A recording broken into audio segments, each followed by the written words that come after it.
Bienvenida a ti y a todos.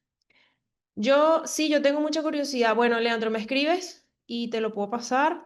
O bueno, si todos quieren saber, yo lo puedo armar lo puedo colocar en el material que se les va a enviar junto con todo lo demás. Puedo colocarlo ahí para que lo tengan como un conocimiento de más, porque nunca está de más conocer, entender, saber. Así que puedo ver si se los puedo colocar entre una de las clases o entre uno de los módulos. Buenas noches para ti también, bienvenidos.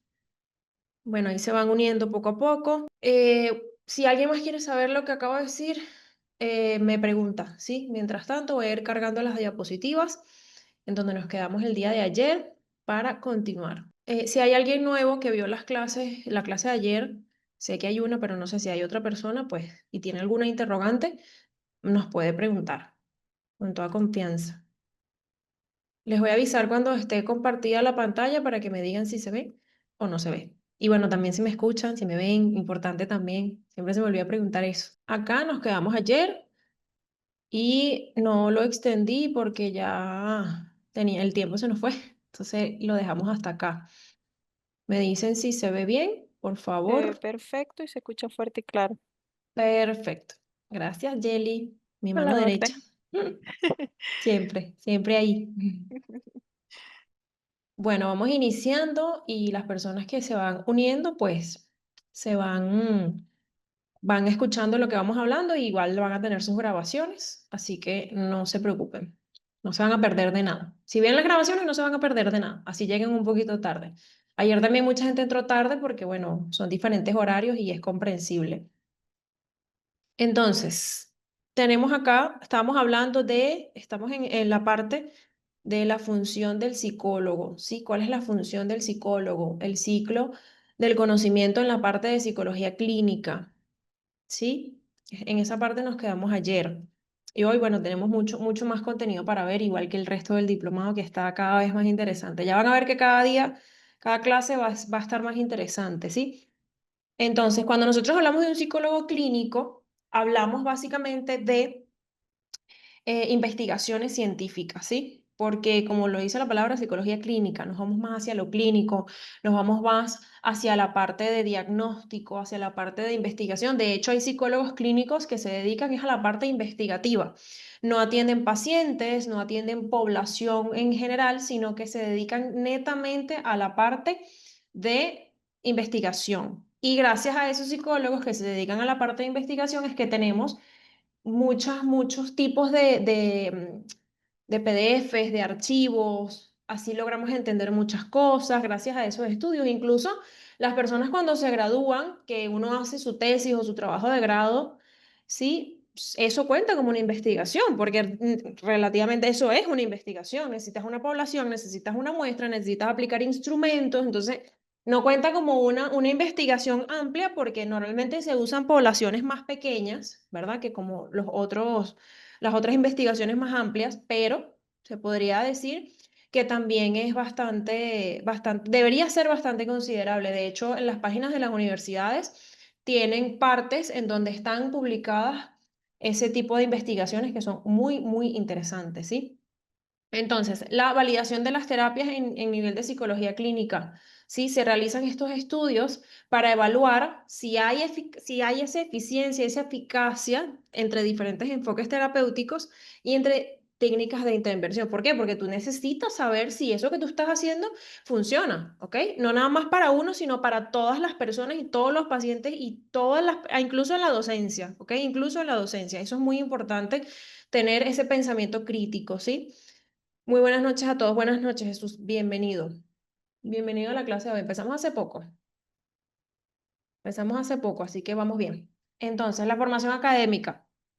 Esto también es muy importante porque los psicólogos clínicos es como el médico, ¿sí? No es como, ay, bueno, hace igual que el abogado. Son la enfermería también, que por ahí hay enfermeros. Todas las carreras necesitan una base, ¿sí? Necesitan una base, una formación académica. no nada más a nivel de el documento o el papel que tú digas que lo hiciste, porque eso es para mí fundamental, eso es importantísimo, porque ante los ojos de alguien que te va a reclutar o ante los ojos de tú ofrecer tus servicios, pues tú puedes saber muchas cosas, pero si no tienes el documento que dice que lo tienes, que lo sabes, pues lamentablemente no lo vas a poder ofrecer de la misma manera. De hecho, hay psicólogos que se gradúan y no se federan ni se colegian. Entonces, ya al no hacer eso, todavía no puedes ejercer, porque a ti lo que te da el permiso de ejercer la profesión, igual que el abogado, igual que todas, yo creo que todas, el ingeniero, el contador, todos, lo que te da el derecho y el permiso de tu ejercer es esa federación o ese colegio, depende del área, porque hay distintos nombres. Entonces, siempre es muy importante tener esos conocimientos teóricos y prácticos. Y hay algo que a mí me encanta muchísimo, no sé si es una palabra que han escuchado, que es la transversalidad, que es que logramos aplicar, que por eso me alegró mucho cuando vi muchos tipos de profesiones acá en el diplomado, porque lo que aprendan acá, a pesar de ser de psicología clínica, lo pueden implementar mediante la transversalidad, lo pueden implementar en sus áreas de trabajo. Eso es algo importantísimo y de verdad increíble, increíble. Gracias, venía corriendo. No, tranquilo, Jesús, igualito todas las clases se graban, no te preocupes. Luz Mayra, buenas noches. Sí, los enteógenos son sustancias vegetales, correcto, con propiedades psicotrópicas, sí. Son drogas que producen visiones. Ujú. Producen visiones, figura en los ritos religiosos también, o chamanes también lo usan mucho en la religión, de algunas. Se utiliza para inducir estados alterados de la conciencia, aunque no está muy recomendado. Eso es correcto, Luz Paira, eso es muy correcto. Que a pesar de que se use, a pesar de que mucha gente lo utiliza tanto a nivel religioso como a nivel personal, no es recomendado, porque imagínense, estás sometiendo tu cuerpo a algo que, una sustancia que por muy natural que sea, porque esa es otra, a veces las personas piensan que las sustancias naturales son buenas solamente porque son naturales y realmente no es así. De hecho, tú le das a un bebé o a un niño pequeño, vamos a ponerte tú de menos de 8 años o menos de 10 años incluso, tú le das algún tipo de té, que si té de manzanilla, y le puedes ocasionar algo en su cuerpo irreparable. Así suena muy inofensivo, pero es algo que realmente las personas no tienen o no entienden, ¿sí? Lo que es el hecho de tener una afectación, no importa si es algo natural en el cuerpo, igualito no tiene por qué estar. Igual eso es algo muy individual. Por eso es que todavía, yo creo que lo que dice Luz Mayra en cuanto a que no está muy recomendado, de hecho, por eso, porque no está muy recomendado, es que es ilegal en muchos países. Precisamente por eso, porque no está recomendado todavía, y menos para cualquier persona sin supervisión médica. Entonces, eso es muy importante. Entonces, acá en las publicaciones también, esto es, yo creo que es a nivel general, ¿sí? A nivel general, cuando alguien científico o de cualquier área publica, ¿sí? Sus hallazgos, lo que consiguió mediante cualquier tipo de cosa, como por ejemplo lo que estamos haciendo acá. Lo que estamos haciendo acá es compartir, ¿sí? Compartir nuestros hallazgos, compartir esos artículos científicos. De hecho, cuando yo hice mi defensa de trabajo de grado profesional, porque acá tesis se le dice es al posgrado. Lo que pasa es que, bueno, nosotros le decimos tesis a todos, básicamente. No sé en los otros países, pero aquí el deber ser es ese. Yo hice una tesis, ¿verdad?, en psicología deportiva, bastante curiosa, que no tenía ningún tipo de estudio acá en Venezuela. De hecho, me costó mucho conseguir antecedentes y fue una mención a publicación. Y a raíz de ese trabajo de grado que yo hice, muchas otras personas se animaron a hacer algo similar, porque ya tenían como que ese incentivo de, oye, mira, si tenemos ya la información que necesitamos para hacer esto. Entonces, básicamente se maneja de esta manera en psicología y en cualquier otra, ¿sí? Las competencias y las responsabilidades, muy importante, ¿sí? Muy importante. Tenemos las competencias clave. ¿Por qué lo coloqué de esta manera? Porque las competencias claves son como algo fundamental, ¿sí? Algo fundamental en el psicólogo. De hecho, yo tengo una frase que digo que tú no puedes ser mala persona y ser buen psicólogo. Para mí, en mi opinión personal y profesional, porque yo he visto y conozco personas que son psicólogos que no son buenas personas y no son buenos psicólogos, ¿ok? Los conozco muchísimo. Más de uno. Que puede existir alguno que no sea buena persona y sea buen psicólogo, vamos a decir que sí. Vamos a decir que puede existir porque en todo tenemos como que una excepción. Pero de cierta manera, para mí es muy complicado, sí, es bastante, bastante complicado. Entonces, es muy importante tener esa empatía con la persona con la que estás hablando, sí, no nada más con el paciente, sino que a veces tienes no sé, algún familiar que habla contigo cuando son menores de edad. Entonces, es muy importante tener esa escucha, esa empatía. Obviamente tenemos que tener el pensamiento crítico y analítico porque tienes que ver y analizar esa información que te están dando, ¿ok? Sacar hipótesis de esa información que te están dando para ver. De hecho, yo siempre le digo a mis pacientes, o sea, tú y yo vamos a trabajar con la información que tú me des, ¿ok? Si la información que tú me das es una información mentira, es algo, es algo solamente tuyo, ¿ok? Porque tú decidiste mentir, que tú decidiste utilizar eso. Entonces, realmente es bastante, bastante como que complicado ir al psicólogo y mentir. De hecho, la mayoría de los psicólogos nos damos cuenta de eso. Incluso nos preguntan a veces si leemos mentes y yo les digo que no. Ojalá. Algunos dicen que lo enseñan en el cuarto semestre, pero como que yo no fui a esa clase, como que no fui a esa clase de leer mentes. Entonces, es muy importante este pensamiento crítico y analítico, no nada más en psicología, en absolutamente todo, incluso en la enfermería, porque a pesar de que el enfermero, en algunos países, porque hay países que el papel del enfermero es mucho más importante o está a la par con el del médico, ¿sí? Entonces es muy importante tener ese pensamiento crítico, porque a veces tenemos, por ejemplo, se han escuchado casos de enfermeros o enfermeras que han pasado tratamiento y resulta que el paciente es alérgico y el médico no lo sabía. Entonces, cuando tú lees y te comunicas, ¿ok? En tu trabajo es algo muy, muy, muy importante, ¿sí? Muy importante. A ver, ya los voy a ir leyendo. Ya los voy a ir leyendo, que hay unos mensajitos que se cortan, no sé por qué. Sebastián, amiga, tengo una duda con la práctica que es muy conocida llamada Cambo o veneno de rana. ¿Usted qué opina al respecto? Porque creo que mucha gente busca ese tipo de terapias alternativas. El problema no es la terapia alternativa. El problema es que nosotros, de hecho, si mal no recuerdo, lo que viene a continuación, hablo sobre la ética y todas esas cosas. Es que hay personas que utilizan mucho técnicas alternativas, terapias alternativas, porque no le funcionan las tradicionales, ¿ok? Y eso no está mal, porque somos personas individuales. El detalle está en quién te lo hace. ¿Por qué? Porque legalmente, hablo de legalidad, ¿ok? No nada más de ética, sino legalidad, a nivel de que te pueden retirar la licencia si tú incumples con las leyes del psicólogo, ¿sí? Entonces, esas terapias alternativas, lamentablemente, por más que le funcionen a tus pacientes, pues no las puedes aplicar, ¿ok? Así te digan, no, yo fui a un sitio de la ayahuasca, que por ahí leí la ayahuasca y me fue magnífico, yo quisiera que tú no puedes porque te lo prohíben, ¿sabes?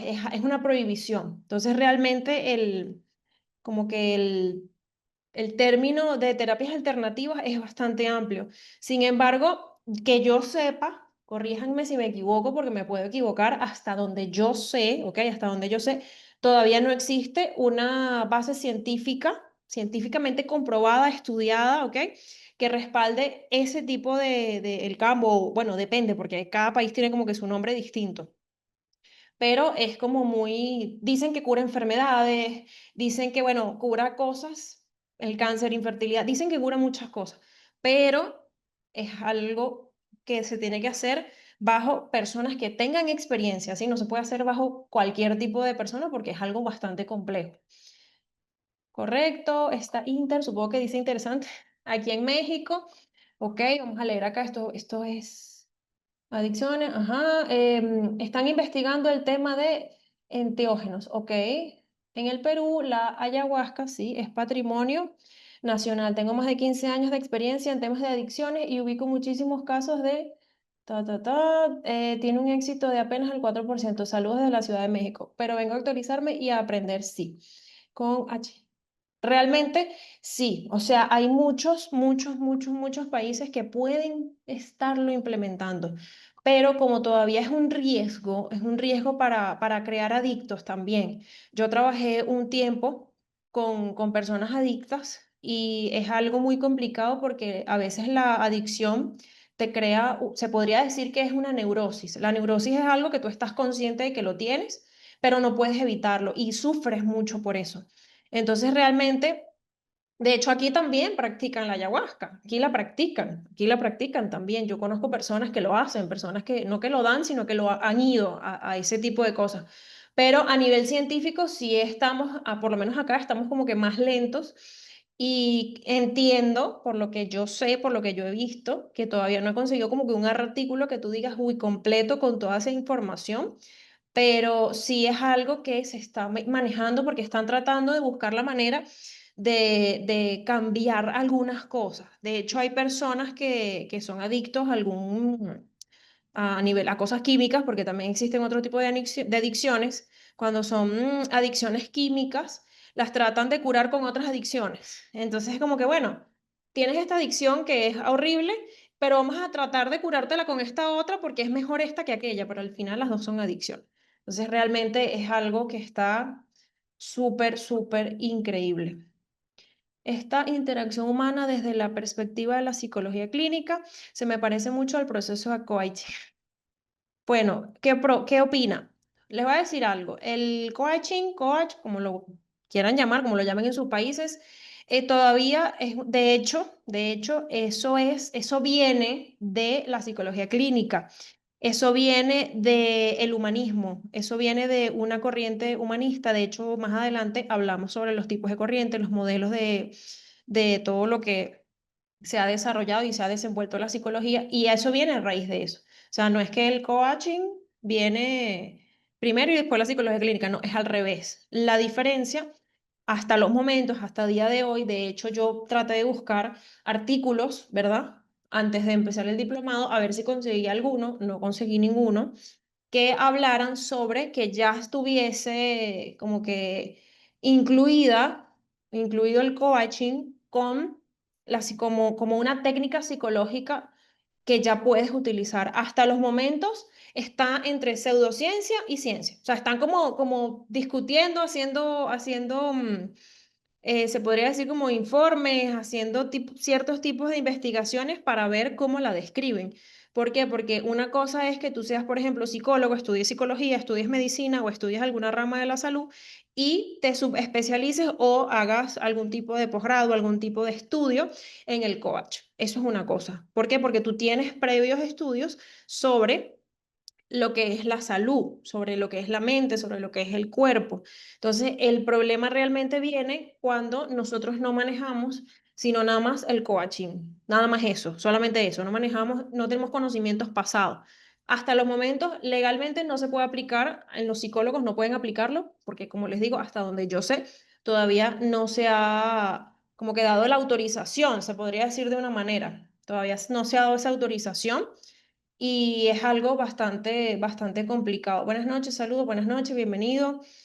Y también la terapia de las constelaciones familiares. He visto muchas personas tratar problemáticas clínicas con esas terapias que no están. Eso también, las constelaciones familiares todavía científicamente no está comprobado. Eso también es importante mencionarlo. Gracias, Sebastián, por tu aporte.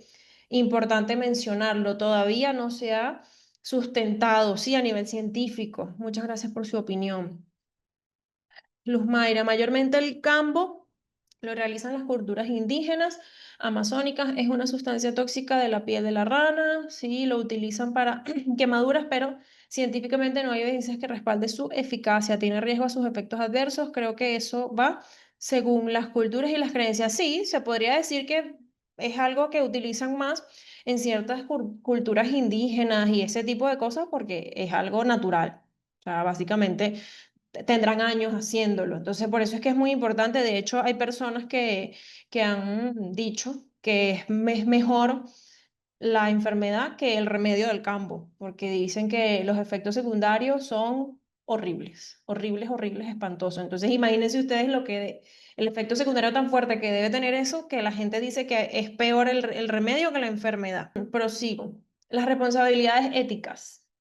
Confidencialidad. La confidencialidad siempre se debe mantener a menos que la vida del paciente esté en riesgo. Por supuesto que sí, igual no sé si en los abogados funciona igual, ustedes me dirán si funciona igual, pero normalmente funciona de esa manera. Y bueno, siempre es importante mantener esos límites profesionales, ¿sí? El consentimiento informado. Tienes que hacer que el paciente entienda, ¿sí? O que la persona que tú estás atendiendo entienda y acepte los procedimientos, ¿ok? Que es algo que tú propones y el paciente dispone, al igual que con los abogados, al igual que con muchas carreras, ¿ok? El autocuidado profesional, mantener la propia salud mental, eso es importantísimo. A veces las personas, por ejemplo, más que todo en el área de salud, que es bastante fuerte, todos los estudios que uno tiene que hacer, madrugar, trasnocharse, es bastante, bastante fuerte. Y sobre todo la presión que eso conlleva, porque aparte de todos los estudios, tienes que mantenerte en pie en tu vida personal, en tu vida social, en tu vida familiar. Entonces, muchas veces he conocido personas que están estudiando especializaciones de medicina y me dicen, me tuve que salir porque mi salud mental ya no daba para más. O sea, ya yo me estaba viendo afectado y me encanta mi carrera y la amo, pero ya tuve que parar. Entonces, eso también es importante, el autocuidado de uno, de la persona.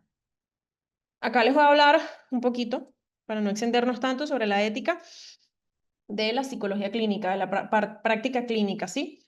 La ética. Eso es algo que todo el mundo sabe, pero nadie lo sabe. Porque todo el mundo dice, no, que la ética, pero realmente la gente no sabe qué es lo que es la ética. Entonces, realmente, básicamente se los resumí así, que es un conjunto de principios y valores morales, ¿ok? Que guían nuestra propia conducta. Lo que tú haces depende de lo que tú creas, correcto, eso también. Deontología, con un conjunto de deberes y normas, es decir, los códigos de la conducta que regulan cada una de las profesiones, todas las profesiones tienen ética. Hay personas que están estudiando psicología que me dicen, ¿por qué tengo una, dos, tres materias que hablan de legislación laboral? Y yo les digo, es que tienes que saber cuáles son las leyes del psicólogo, igual en medicina, igual en todas las carreras, ameritan y que lo diga el abogado que está por aquí, si es que llegó ahorita o si no vino, bueno, cuando vea la grabación nos contestará, ¿sí? Pero todas las carreras necesitan saber, todo el mundo necesita saber la ética y la legalidad de las leyes, ¿ok? Para saber qué hacer, para saber qué no hacer. De hecho, hace un tiempo acá se abrió una investigación para psicólogos o psiquiatras, salud en general, que estaban practicando distintos tipos de terapias que no habían sido todavía reconocidas a nivel científico. Y yo puedo entender que quizás le funcione, quizás tengan pacientes que se los pidan, pero tenemos que entender que hay una línea, ¿sí? Entre lo legal y lo que nosotros creemos que es correcto. Y a veces esa línea no es en el medio, sino que es así de lado, porque creemos correcto algo, pero lo que nosotros estudiamos, nosotros y cualquier profesión que tenga que regirse por ética, por reglas, ¿ok? Que prácticamente todas, es demasiado importante, sobre todo en la salud, ¿sí? Sobre todo en la salud, porque tú puedes hacer algo, ¿ok? Que todavía no está científicamente comprobado y te puede funcionar, pero quizás lo vuelves a repetir y no. Entonces, ¿cómo tú vas a justificarle a algún tipo si te denuncian o algo que te pueden denunciar tranquilamente en el país en donde sea que estés? Pues, ¿cómo haces tú para explicarle ante un tribunal, que ya lo he visto, lo he observado lamentablemente por el desconocimiento de este tipo de cosas, por eso decidí incluirlo acá? ¿Cómo haces tú para justificar por qué no le funcionó el tratamiento? Tú puedes decirle, oye, mira, yo hice una TCC, una terapia cognitivo-conductual, y bueno, la persona no respondió a lo que se supone que uno espera. Es distinto, ¿ok? Es distinto. Pero si tú dices, mira, yo le hice esto que no está científicamente comprobado, te puedes meter en un problema. Entonces, más que todo es aprender a poner esa línea, ¿sí? Aprender a poner esa línea entre trabajo, entre emociones, no mezclar emociones, que a veces es bastante complicado, incluso para todas las profesiones que tenemos acá, que tenemos muchas. Entonces es muy importante entender esa línea, ¿sí? Por ejemplo, como lo digo, como lo coloqué acá, que estos principios para los psicólogos clínicos no son opcionales, ¿sí? No es opcional, pero en lo más mínimo, en lo más mínimo. Es algo demasiado importante para que tú puedas mantenerte en tu estatus profesional, ¿sí? tanto para protegerte a ti como para proteger también al paciente. Entonces es algo que tenemos que entender que tiene un límite, sí, que tiene una línea que no podemos pasar, ¿ok? Voy a ir leyendo, hay varios mensajes aquí. El tema es para mucha gente, es más atractivo ese tipo de terapias, digamos místicas o naturales, sí, y mucha gente por desconocimiento cae. Sí, y te voy a decir algo que lo di en el diplomado pasado, y es que es sorprendente que cuando alguien cree realmente en algo, ese algo lo puede llegar a ayudar. Pero no es realmente el algo, sino la creencia o la fe o la esperanza, como lo quieran llamar, que tiene esa persona en ese algo. Y es algo increíble que les funciona. A veces sí, a veces no, ¿ok? A veces no, que también pasa, pero es algo es muy lamentable porque las personas, muchas personas que lo imparten, no voy a decir todas, pero muchas personas que lo imparten lo hacen solamente para aprovecharse de quien caiga, como lo has dicho tú, la gente que cae por desconocimiento, eso pasa mucho y es muy lamentable. Si es ético en la conducta del abogado, exactamente. Buenas noches, es Lenis de Venezuela. Bienvenida, es Lenis, correcto. ¿Puede explicar la diferencia de ética y moral? Si mal no recuerdo, lo tengo más adelante. Si mal no recuerdo. De todas maneras, si no lo tengo, yo se los explico por acá. Pero estoy casi, casi segura que sí lo tengo. Aquí me está cargando algo de Morales. A ver. Sí, es correcto. La deontología en cualquier profesión. Sí, en los procedimientos judiciales en Venezuela son importantes los informes psicológicos, sí. Tanto así que deben ser solicitados por la fiscalía. No se manejan a solicitud de parte como víctima. Exactamente. Eso es muy, muy cierto porque lo vi. Yo lo viví y sí, totalmente. Todas las profesiones tienen específicamente determinadas sus incumbencias. Sí, realmente todas las profesiones tienen, y para mí yo lo veo así, todos tienen que conocerla. Hay una ley, de hecho, no sé cuál, no me pregunten porque no sé, la voy a buscar y se las consigo, pero hay leyes que en todos los países, que el hecho de que tú seas ignorante de que una ley existe no te da como que el derecho o el beneficio de la duda. Ay, pobrecito, no sabe que existía la ley, no. O sea, la ley está. Si tú no te la sabes y tú no te la lees, pues no podemos hacer absolutamente nada. Nada por ti, específicamente. A ver, no recuerdo si está lo que me preguntaron, pero si no está, yo lo explico cuando termine esta parte del diplomado. La confidencialidad. Aquí se me movieron unas cosas porque estoy en la misma PC de ayer y se me están moviendo las cosas. Voy a tener que volver a pasar el PDF porque como que no se guardó. El desconocimiento de la ley no excusa sus incumplimientos. Exactamente, no lo excusa. Tú puedes no saberlo, pero básicamente la ley te dice, bueno, pero eso no es problema mío. Tú fuiste el que no averiguó, el que no indagó, el que no investigó. Entonces, eso es algo muy importante en todos, porque a veces uno mismo necesita ese conocimiento y no lo tiene. Entonces, es algo muy importante de conocerlo. Ok. La confidencialidad es una de las reglas más importantes en todo, ¿ok? No nada más en la psicología, sino en todo. Obviamente, como estamos hablando de enfoques terapéuticos, psicología clínica se enfoca, pero realmente eso aplica para todo. Todo lo que el paciente o el cliente te diga debe ser un estricto secreto, literal como lo puse acá. Es algo muy, muy importante, sobre todo para el proceso de la persona. Sobre todo para el proceso de la persona es importante y es muy esencial esa confianza que necesita el paciente o la persona, ¿sí? Artículos del Código Civil, bueno, ahí lo tienen para que no digan que no se los dimos. Gracias, gracias por compartirlo. Entonces es muy importante tener esa conexión que tú creas con el cliente o con el paciente, la creas a través de esa confidencialidad y muchas otras cosas también, por supuesto, no nada más eso. La confidencialidad se aplica para toda información, ¿ok? Incluyendo o sea, quién es el paciente, su historia personal, las palabras y expresiones que te dice el paciente. O sea, que la confidencialidad literalmente aplica para todo. La única manera en que la confidencialidad se deba romper que es esta, la excepción de la confidencialidad, es que sea realmente palabras mayores, ¿ok? Existen excepciones claras, como lo dice acá, y éticamente justificadas a la regla de confidencialidad. Está el riesgo del daño, por ejemplo, si tienes un paciente que es un riesgo para sí mismo o para otras personas, debes tomar acciones legales. Y de hecho, incluso hay personas que si no lo hacen, se pueden meter en un problema legal. Imagínense ustedes, cuando por ejemplo hay abuso infantil, total y completamente al 100%, esto tampoco aplica o se hace la excepción, ¿ok? Cuando se sospecha o cuando ya está seguro de que hay un abuso infantil en todo sentido, negligencia, abuso, lo que sea que pueda atentar con la vida de un niño, ¿ok?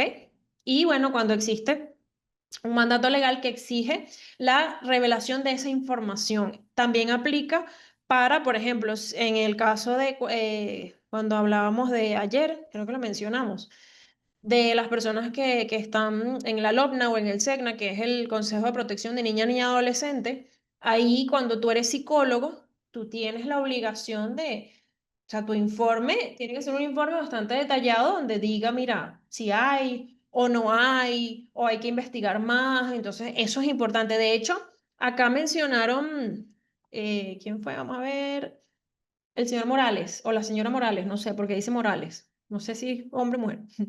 Así que mis disculpas. Él comenta o ella comenta acá que los informes psicológicos son muy importantes y que debe ser solicitado por medio de la fiscalía. De hecho, para los que no saben, yo me imagino que esto es bastante amplio, o sea, no nada más en Venezuela, sino en muchos otros países. La parte de es Carlos Díaz Morales. Ah, bueno, señor Carlos, voy a tomar su comentario para hacer una acotación, si me lo permite, como extender ese comentario un poco más. Acá cuando tú te estás presentando un problema en el tribunal, alguna situación legal en general, ¿ok? Alguna situación legal en general que está siendo investigado o formas parte de la investigación, porque quizás no es directamente contra ti, pero formas parte de la investigación que se está haciendo. Sobre todo cuando hay niños es más delicada. A ti, el psicólogo del ente, vamos a ponerles un ejemplo, hablando de Consejo de Niños y Niñas de Protección, vamos a poner el ejemplo de ahí, ¿ok?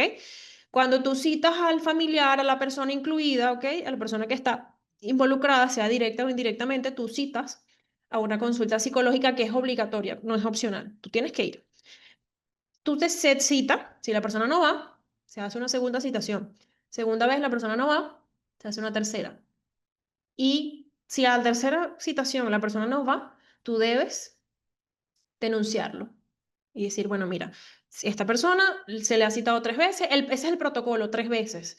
Una oportunidad, dos oportunidades, a la tercera es la vencida, básicamente. Básicamente esto aplica acá. Tú debes hacer esa denuncia y el ente correspondiente, si es una denuncia, en este caso de menores, pues el alumno, el SEGNA, se dirige a la casa de esta persona y lo retiene, ¿ok? Porque tú no quieres ir al psicólogo, ¿qué estás escondiendo? Básicamente de eso hablan, de eso se refiere, ¿sí? Vivo en Chiriguana, César, totalmente de acuerdo con el empleo. No sé a qué te refieres con el empleo. Detállalo, por favor, Miladis. Entonces, quería hacer esa acotación porque muchas personas no saben. Muchas personas piensan que el psicólogo es cualquier cosa y no. De hecho, los informes psicológicos se usan como base en muchísimas, muchísimas, muchísimas cosas. No nada más en lo que acabo de explicar, sino en muchas otras. Incluso lo que dicen en las películas o en las series o bueno, en la vida real, que no se le eximió o se le quitó todos los cargos a la persona porque tiene un problema mental. Bueno, eso aplica, realmente sí aplica. Obviamente, no el ejemplo, perdón. Ah, ok, ok, ok. Entonces, eso aplica. Claro, no es algo tan fácil, ¿no? No es que ahí vas a hablar con un psicólogo un día y te va a decir que no, no, no, no. Es un proceso mediante el cual, sí, es un proceso, no es algo tan fácil de llevar. Ay, se me fue para abajo. Bueno. El principio 2 de lo que estamos hablando, ¿sí? El consentimiento informado. El paciente tiene derechos, ¿sí? Tiene derechos a tomar decisiones sobre su tratamiento. Por eso es que yo les digo, el psicólogo, y bueno, cualquier tipo de persona de la salud, ¿ok? Propone y el paciente o el cliente dispone, ¿sí? Nosotros o las personas en general que trabajamos en el área de salud o incluso los abogados te dicen, mira, yo te recomiendo esto, esto y esto, pero tú decides, ¿sí? Entonces tú simplemente le aclaras al paciente, le das el tratamiento y esta persona decide, ¿ok? Entonces, aquí es un ejemplo de qué es lo que debe incluir esa explicación, ¿ok? La naturaleza del tratamiento, los objetivos terapéuticos, la duración estimada, esto es algo muy incierto, porque tú puedes decir una duración estimada y eso puede ser un arma de doble filo. Porque las personas van a decir, bueno, pero entonces quiere decir que, por ejemplo, en un mes ya yo estoy bien. No, no puedes decirle nunca al paciente con exactitud. Tú tienes que especificar que es una duración estimada, ¿ok? Que puede ser menos o puede ser más. Y puede ser que no esté cerca, que, o sea, que la realidad no esté cerca ni de lo menos ni de lo más. Entonces, eso es importantísimo porque a veces las personas apenas llegan, lo primero que preguntan es cuánto tiempo nos va a llevar. Y es algo que no te puedes responder absolutamente a nadie, ni siquiera alguien, un médico que trata, por ejemplo, los oncólogos, no te lo pueden responder porque ellos tienen protocolos, pero no a todo el mundo le funciona lo mismo en el mismo tiempo. Entonces, eso es importante. Los beneficios y los riesgos de este tratamiento, por supuesto, la confidencialidad y los límites de la confidencialidad, hasta dónde llega esa confidencialidad, ¿ok? Y la cualificación terapéutica. Entonces, la voluntariedad, ya estoy hablando mucho. El consentimiento debe ser libre y voluntario, no es obligatorio, no hay presiones al respecto. En el caso de menores de edad o personas con discapacidad, es distinto. Tenés que hablar con sus tutores legales, ¿sí? Siempre, siempre necesitas, obligatoriamente, legalmente necesitas permiso de los representantes para tú trabajar con niños. Siempre sin importar la edad, si tiene 17,11 años, no importa, tú necesitas eso hasta que esa persona cumpla la mayoría de edad en el país en que se encuentra, ¿sí? Eso es muy importante. Bendecida noche, grupo, doctora, Venezuela. Bienvenida, bienvenida. Entonces, señor Carlos, ¿cierto?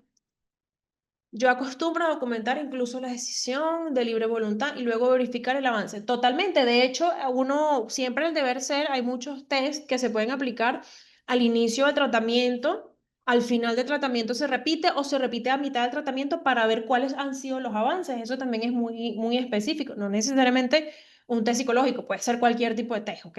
Puede ser cualquiera. Y eso es muy, muy bueno y muy recomendable a la hora de ver ese avance. Y de hecho también sirve para el portafolio y para el informe, la carpeta de ese paciente, porque tú estás diciendo, bueno, mira, aquí está, que sí ha avanzado, que sí realmente hay mejorías, ¿ok? Entonces eso es algo, de hecho para el paciente incluso es algo bueno, porque hay pacientes que les gusta ver ese avance. De hecho, te preguntan, oye, si me ves mejor, si ves que ha avanzado. Y tú le dices, mira, yo sí veo tu avance y de hecho aquí está tu avance. O sea, no es algo, no es imaginación mía ni imaginación tuya. Aquí existe el avance. Los límites profesionales. Es muy importante tener límites, ¿sí? Y muy claros. Es extremadamente importante para evitar las relaciones duales. Las relaciones duales es relación terapeuta y más allá de terapeuta, ¿sí? O sea, eso es algo muy importante porque el rol del psicólogo, del médico, del abogado, del enfermero, de todos los profesionales en estas áreas no, que tratamos con el público, ¿ok? Que tratamos directamente con el público siempre esa persona, ¿ok? Esa persona siempre va a verte como su salvavidas, ¿ok? Siempre va a verte como, te puede ver como lo mejor del mundo o te puede ver como lo peor del mundo. Entonces es muy importante que existan esos límites, ¿sí? Y que las relaciones duales, por ejemplo, acá yo puse un ejemplo de qué ocurre cuando el psicólogo tiene más de un rol en la vida del paciente, aparte de ser psicólogo. Entonces eres su amigo, eres un familiar, eres cualquier tipo de situación. De hecho, hay personas que se incluyen en, por ejemplo, no sé, un amigo, un primo, bueno, primos no, amistades que conocen a, mira, yo te conozco, pero eres conocido, no eres amigo. Entonces preguntan, ay, ¿me puedes atender tú? Porque no confío en más nadie. Entonces, eso también es algo muy delicado. No es que no se pueda, como que, no es que no se pueda hacer, porque eso depende mucho de cada persona, ¿ok? Eso ya es algo muy individual. Entonces, es muy importante tenerlo en cuenta. Aquí yo coloco porque son importantes, bueno, porque las relaciones duales pueden afectar el juicio, a veces el juicio profesional y casi siempre el conflicto del paciente hacia ti, porque entonces cuando tú le das mucha libertad, algunos pacientes, ellos pretenden o creen, por decirlo de una manera, este, es como creen que tienes que estar para ellos 24/7 y que si no lo estás, pues entonces eres mal profesional, eres mal psicólogo, eres mal médico, eres mal abogado, eres mal, pero tiene que existir un límite profesional, ¿sí? Eso es algo sumamente importante. A veces el médico, el psicólogo, el profesional quiere poder estar 24/7 disponible, porque es lo que quiere, le gusta estar ahí, le gusta apoyar, pero existe un límite, ¿sí? Existe un límite que no debemos tocar, como por ejemplo hay personas que te dicen los fines de semana yo no me escribas porque no te voy a contestar, y si me escribes te contesto el lunes. Y eso, mucha gente dice, ay, pero qué ofensivo, no. Es algo normal, ¿ok? Estás poniendo límites para que la relación sea sana. Eso es algo muy, muy importante, demasiado importante, diría yo. Entonces es muy importante. Por ejemplo, hay personas, hay pacientes que explotan mucho o que tienen ataques de pánico, tienen ataques de ansiedad. El psicólogo te ayuda a que tú puedas controlar eso. Entonces, imagínense ustedes si cada vez que tienes un ataque de ansiedad o cada vez que tienes alguna situación, vas corriendo, llamas a tu psicólogo, ¿qué hago? No, el psicólogo te ayuda, ¿sí? El deber ser es que te ayude, que tengas un progreso terapéutico. Ese es el deber ser. Aquí minimizo un poquito más lo que son las relaciones duales, ¿sí? Que para mantener estos límites profesionales adecuados, el psicólogo clínico o general, en general, psicólogo, médico, aplica para todo, ¿ok? Debe evitar ciertas situaciones que puedan derivar en relaciones duales con sus pacientes, como por ejemplo, acá solo son ejemplos, ¿sí? Invitaciones sociales, ¿ok? Mutuas del paciente al psicólogo o del psicólogo al paciente. No tener contacto con el paciente fuera de las sesiones, a menos que sea una emergencia clínica justificada. Justificada. Cuando digo justificada es que estás en tu proceso, de repente vamos a suponerte de un ataque de pánico, un ataque de ansiedad, lo que sea. Tú escribiste, recibiste una respuesta y gestionaste, ¿ok? Pero no es que te va a dar un ataque de ansiedad mensual, diario, cada hora y tú vas a recorrer a tu psicólogo. No porque no se pueda, porque se supone que tu psicólogo te va a ayudar, sí, pero siempre tiene que existir un límite, ¿ok? Entonces eso es muy importante. Evitar cualquier tipo de relación personal o financiera. No es que tú puedes, no sé, préstame, yo te presto, vamos a montar un negocio. Intercambio de servicios tampoco. El deber ser es tener todo separado. Eso no se hace. Yo sé que esto suena loco, pero es que sí pasa. Por eso es que lo puse, realmente sí sucede. Entonces siempre es importante mantener ese límite. De hecho, les voy a decir algo. Cuando tienes pacientes, en este caso psicólogo, este sí lo voy a como a personalizar un poco, porque lo he visto bastante, que hay personas, en los médicos también, ahora que lo pienso, hay personas que cuando no pagan sus tratamientos, cuando no pagan sus procesos, no les interesa, no les importa, no le dan el interés y la importancia adecuado. Entonces eso también es importante hacérselo entender, ¿ok? Y bueno, por supuesto, último pero no menos importante, nunca establecer relaciones románticas ni sexuales. Por ahí vi yo creo que hace como un año, quizás un poco menos, de una psicóloga que, bueno, tenía un paciente, después de dar de alta a ese paciente, ya ese paciente un par de meses o años después, no recuerdo, bueno, se volvió su pareja, se volvió su novio o su esposo, no sé si al final se casaron. Pero es cuando tú dices, ¿qué es esto? Hay que tener límite, no, que pasaron años, sí, pero tú eres psicólogo, tú no eres médico. ¿Por qué digo no eres médico? Porque no es lo mismo que tú vayas, no sé, a urgencia, ay, me duele mucho la cabeza y el médico vaya y bueno, ponte esto, esto y esto. Y ya, hasta ahí llegó. Listo. Igual que el abogado, ay, ¿sabes que tengo esta situación? ¿Qué puedo hacer? Bueno, es esto, esto, esto. Hasta ahí llegó. Pero ya esto es algo totalmente diferente, ¿ok? Ya hubo una relación de terapeuta. Ya no debemos pasar esos límites, ¿sí? ¿Qué opinión tiene, doctora, sobre el tratamiento médico en la depresión y ataques de pánico y fobias? El tratamiento médico, Lucía, para generalizarlo un poco, porque son cosas diferentes, es algo que depende mucho de el individuo, pero en el caso tal de que una persona con depresión esté tomando medicamento, debe asistir a consulta. Ataques de pánico, bueno, depende de por qué es el ataque de pánico, ¿ok?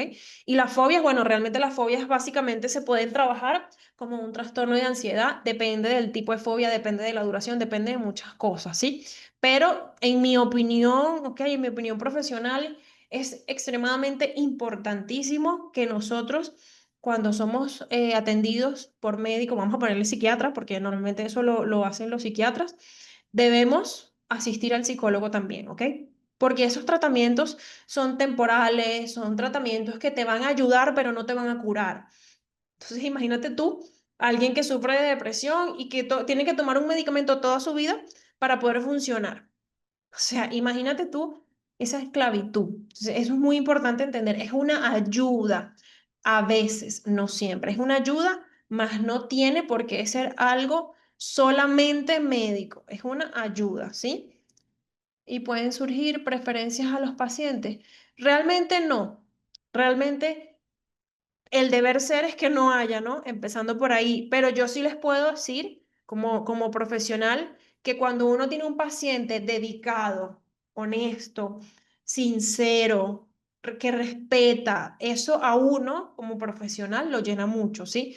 Mientras que hay pacientes que son muy dejados, que nunca llegan, que no hacen lo que uno les indica, que abusan de la confianza, preguntan cosas que no deben preguntar, sobrepasan muchas cosas, muchas barreras. Entonces, realmente preferencias no, pero sí es muy cierto que a veces uno se siente más cómodo con algunos pacientes que realmente se esmeran, ¿ok? Ojo, yo estoy generalizando a conciencia de enfermedad. Si tienes un paciente que tiene depresión, tiene ansiedad, tiene TPL, tiene mil cosas, es diferente porque ya eso es parte de sus rasgos, ¿sí? Es totalmente diferente. Considero que, que no es lo mejor, ya que dependiendo de la problemática, no aceptan las recomendaciones del psicólogo. En este caso, afecta las relaciones. Es muy cierto, eso es muy cierto porque es como yo les digo, a veces yo tengo amistades que me dicen, ay, tú me puedes atender, y yo le digo, ¿me vas a hacer caso? Si no me vas a hacer caso como psicólogo, no te voy a poder atender, porque entonces no hacemos absolutamente nada. Y ellos dicen, sí, sí, sí, mentira, no te van a hacer caso porque existe una relación ya pasada. Eso es muy importante. Gracias por tu aporte, Andri. Perdón, médico homeopático. Ya va. Voy arriba para sobre el tratamiento médico en la...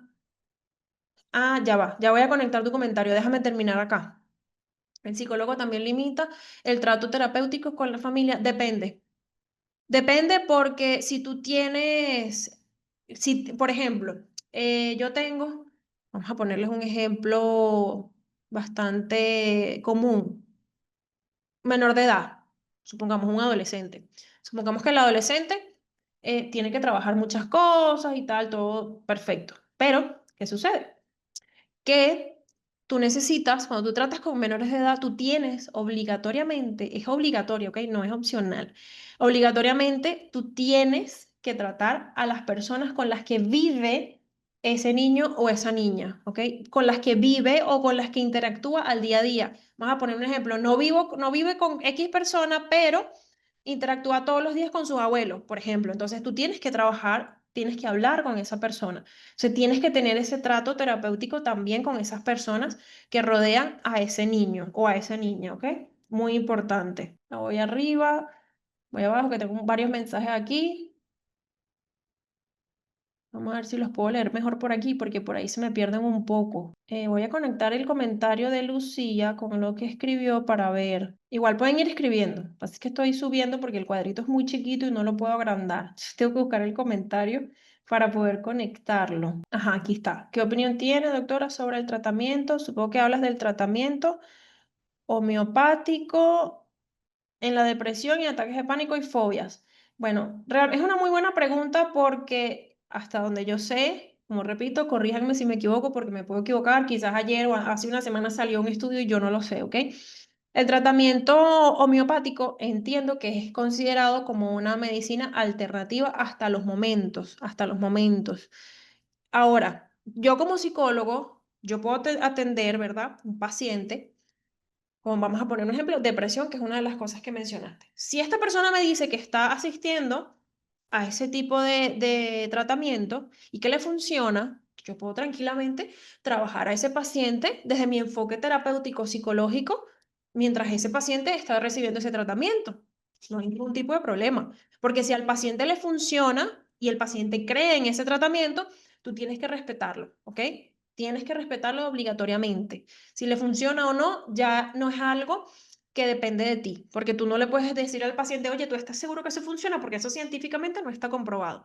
Esa persona, si cree al 100%, al 2500% que eso le va a funcionar, tienes que dejarlo, ¿sí? Tienes que dejarlo tranquilo porque es su creencia y es como la religión. Si cree en una religión que tú no, tienes que respetárselo, ¿ok? Tú simplemente trabajas a nivel terapéutico y listo. Es importante mantener límites porque también deja una imagen clara del profesional del psicólogo, sí, del profesionalismo del psicólogo, sí, ¿no? Totalmente. Y que muchas veces las personas no entienden. De hecho, una vez, hace muchos años, un paciente me preguntó que porque yo le preguntaba tanto sobre su familia, que por qué no hablábamos de mí. Y yo le digo, bueno, porque yo soy la psicóloga, yo no soy el paciente. Y bueno, ya hasta ahí llegó ese paciente llegó hasta ahí conmigo porque, bueno, tenemos que tener límites, ¿sí? Es obligatorio tener límites, importantísimo. También de acuerdo, respetar los límites de las relaciones profesional, usuario, víctima, paciente, totalmente. De hecho, hay personas que les gusta, por ejemplo, hay personas que se conocen y van al mismo psicólogo. Hay personas que se conocen y no quieren ir al mismo psicólogo por cualquier cosa. Todo es respetado, ¿sí? Todo es respetado. El psicólogo propone y el paciente dispone, ¿sí? ¿Puede trabajar de la mano un coach y un psicólogo? Sí, claro, ¿por qué no? Totalmente. De hecho, el psicólogo puede trabajar de la mano con cualquier tipo de profesión. Cualquier tipo de profesión, se puede trabajar como psicólogo, coach, lo que sea, cualquier cosa, siempre y cuando el psicólogo respete su posición y el coach respete su posición. ¿Por qué? Porque he visto últimamente, que de hecho me lo pasaron a hacer mucho un video o me lo mostraron, no recuerdo, sobre un coach que decía ser psicólogo conductista, creo, no recuerdo, cuando realmente solamente era coach y ya. Eso es muy importante porque a través de lo que es la psicología conductista o las corrientes psicológicas hay demasiado, ¿sí? Hay una base, no es nada más eso. El clínico puede atender supongo que hablas del Alzheimer, no sé, corrígeme si me equivoco, o hablas de otra cosa. Porque de hecho te lo pregunto porque esa pregunta me preguntaron hace no mucho si el psicólogo podía atender a personas con Alzheimer. Entonces me escribiste eso y lo primero que se me vino a la mente fue la persona que me preguntó eso. Entonces, no sé si te refieres a eso o te refieres a otra cosa, como algún trastorno, depende. Y bueno, por si acaso, para que lo tengan como tips, el psicólogo no atiende el Alzheimer, porque el Alzheimer es una enfermedad netamente clínica, pero sí puede llegar a atender a otro tipo, a tu familia, porque realmente el Alzheimer es bastante fuerte, complicado, difícil. Entonces, de verdad que es algo bastante fuerte. ¿Sí? Sí, el Alzheimer es que es demasiado. No sé si a eso te referías, María, por favor, dime si te referías al Alzheimer o no. No sé si a eso te referías. De hecho, incluso el Alzheimer eh, se podría decir que no prevenir, puede ser que sí, depende, porque el Alzheimer tiene todavía mucha investigación, se está investigando todavía mucho el Alzheimer, pero de hecho yo recomiendo a las personas que tienen familiares con Alzheimer ir a terapia, porque eso es demasiado complicado, es algo que deteriora muchísimo la salud del cuidador, muchísimo. Bueno, ahora vamos con la introducción, los voy a mencionar y después los profundizo. Creo que fue Lucy la que me preguntó sobre la moral y la ética. Aparentemente no están aquí. Yo pensé que los había colocado, pero no. Ya se los voy a contestar. Se puede alargar el tiempo de deterioro de la memoria. Sí, de hecho, hay personas que el Alzheimer como que los deteriora muy rápido y hay personas que pueden durar hasta más de 10 años padeciendo de Alzheimer y es una manera muy lenta, pero muy lenta del deterioro. Y es algo de verdad que las personas empiezan por la memoria, después por las palabras, por las frases, por los idiomas. Si habla varios idiomas, se va a quedar es con solo su idioma natal, el que aprendió de primero, el que aprendió siendo más pequeño, el reconocimiento de las personas. Entonces es una enfermedad muy difícil, muy lenta y de verdad que es algo agotador, ¿sí? Aquí me sale que alguien está escribiendo. Vamos a esperar unos segundos, si no, continúo con la explicación de la moral y la ética. Bueno, básicamente la moral es como, son instrucciones que ya tienes, ¿sí? Es un conjunto de reglas que tú aplicas, ¿ok? Y la ética es como tú analizas o como tú, qué reflexión tienes sobre ciertos manuales, o sea, lo que es correcto, lo que aplica para todas situaciones, más o menos esa es la diferencia. Son las 8:04. A ver, en los modelos de psicología, ¿ok? Los modelos psicológicos tenemos, bueno, son marcos. Aquí se movió todo, no se preocupen, que yo lo voy a acomodar. Esto no les va a salir así cuando tengan el material, no les va a salir así. Pero no sé por qué se movió.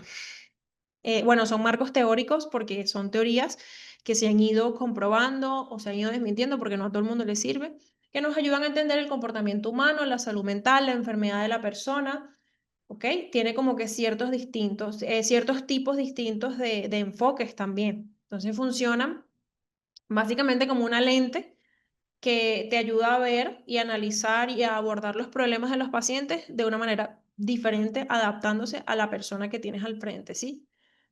Al paciente que tienes al frente. El modelo psicodinámico es el que la mayoría de las personas conocen, que es el de Freud, ¿sí? De hecho, creo que por acá, bueno, no, más adelante, cuando yo los menciono y después de que los menciono, los explico más a detalle. Cuando explico más a detalle el modelo psicodinámico, les explico cómo veía Freud la mente en un dibujito que les coloqué ahí bastante interesante. Entonces, básicamente, el concepto principal, central del modelo psicodinámico es el inconsciente, ¿ok? Que en gran parte, es como gran parte de nuestro comportamiento está determinado por conflictos que no resolvimos en la infancia, ¿sí? De eso se trata el modelo psicodinámico.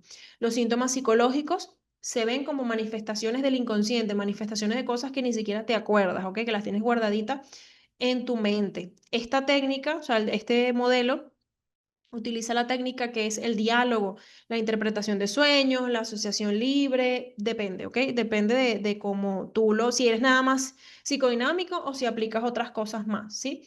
El modelo conductual, que es de Skinner y Watson, a lo mejor lo han escuchado, por lo menos de Skinner, que habla a través del aprendizaje. Rechaza totalmente el estudio de la mente, del inconsciente, y solamente se enfoca en el comportamiento que puedes observar, ¿ok? Lo que tú observas, lo que tú ves. Entonces, sea la conducta adaptativa como desadaptativa, ¿ok? O sea, simplemente la conducta y el comportamiento que tú puedes lograr ver. Realmente se podría decir que es como lo que tú aprendes a través de los estímulos del entorno, ¿sí? Básicamente de eso se trata el modelo conductual. La técnica que se utiliza para este modelo conductual es modificar la conducta, ¿ok? A través de condicionamiento clásico y operante, que eso lo voy a dar ahorita más adelante.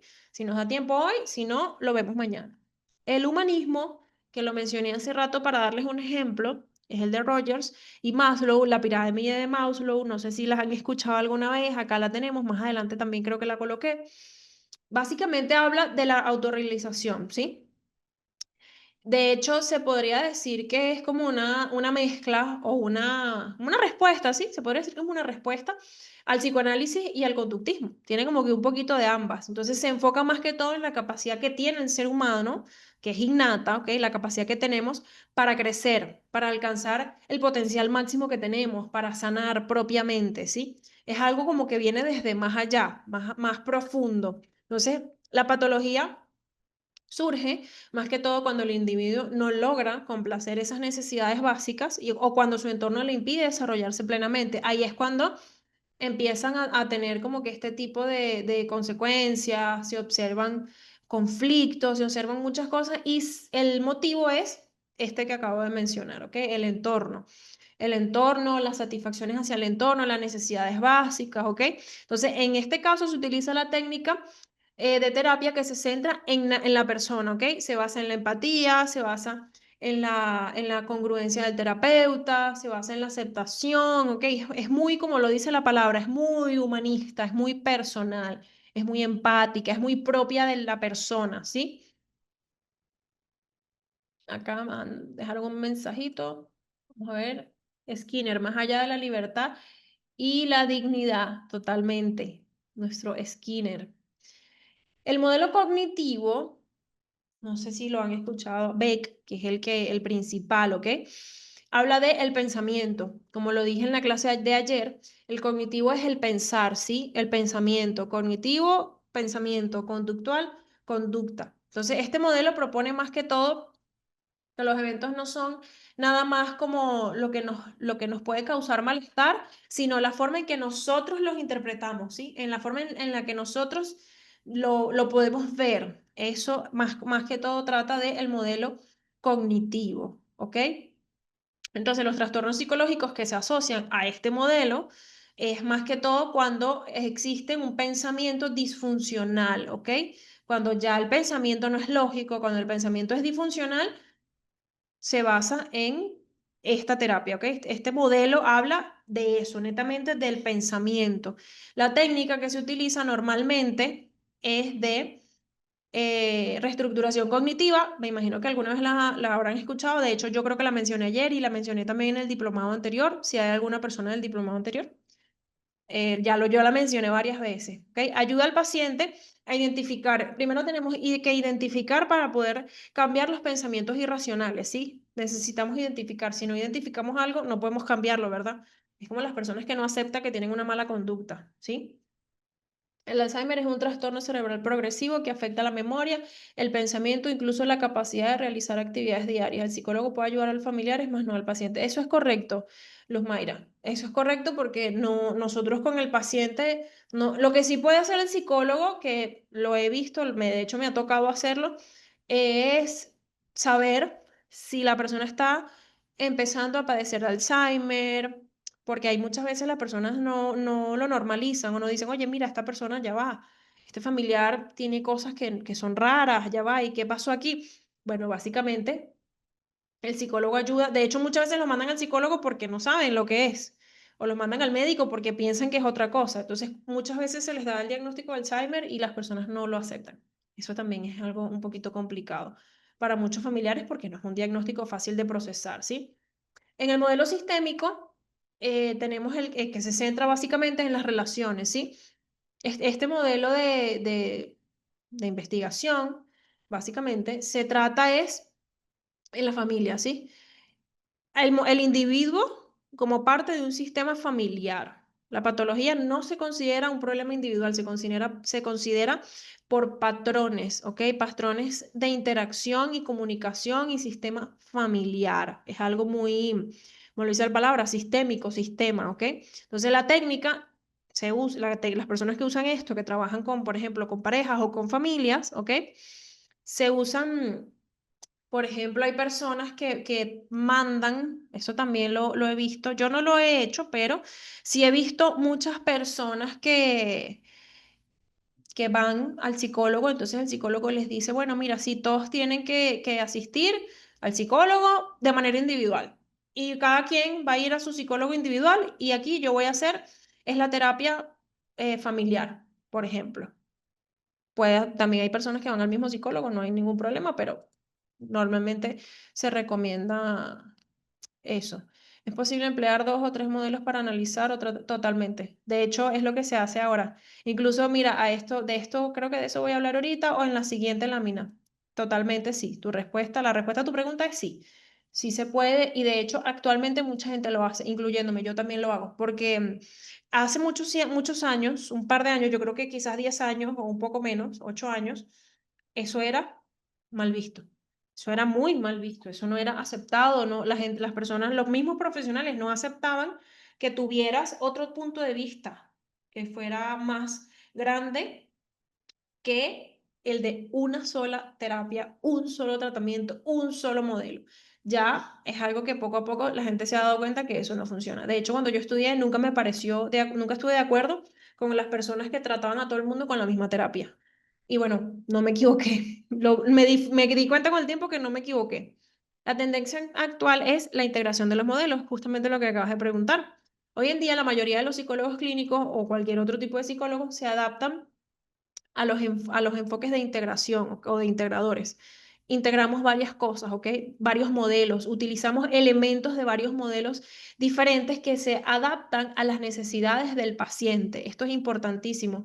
Hay personas que no entienden, tanto profesionales como personas pacientes, ¿no?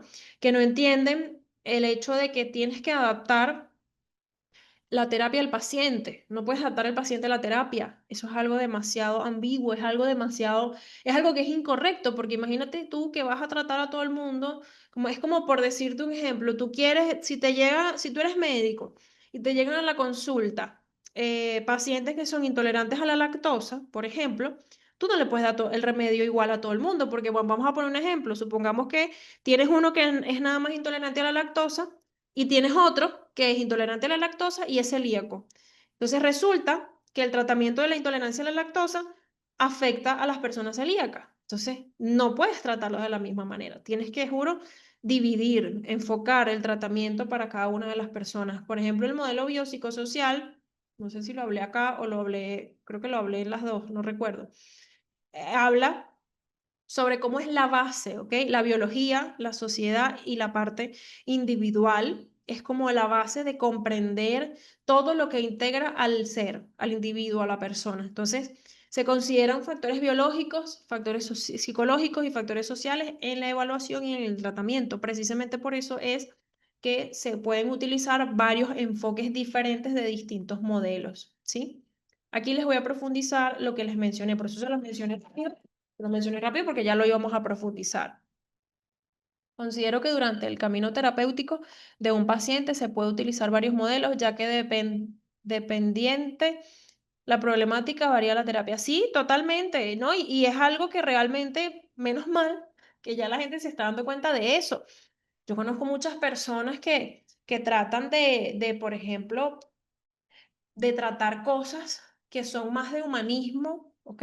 Más de empatía con reestructuración cognitiva. Y es como no, o sea, simplemente la persona quiere que lo escuche y ya, no tiene ningún problema, no tiene ninguna patología, no tiene ningún trastorno, solamente quiere que lo escuches, quiere un lugar seguro para hablar, quiere un lugar seguro para sentirse escuchado. Entonces, eso es importante a la hora de hacer todo ese tipo de terapias y planes de tratamiento, ¿sí? Bueno, la introducción al modelo psicodinámico, aparte de lo que les comenté anteriormente, acá tenemos como cosas más profundas, ¿ok?